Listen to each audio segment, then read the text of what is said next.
Hey guys, I came up with this really cool kind of little DIY hack for my Wacom tablet, and it's pretty straightforward. The problem was that the tablet, it has this really slick surface to it that becomes less um, becomes more slick the more you use it, and there's no tooth on it.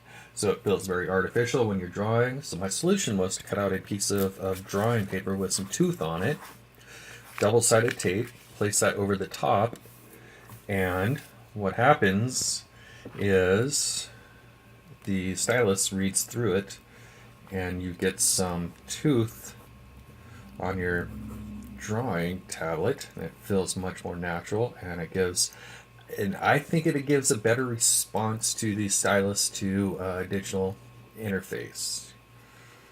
Um, yeah, cool, interesting little hack.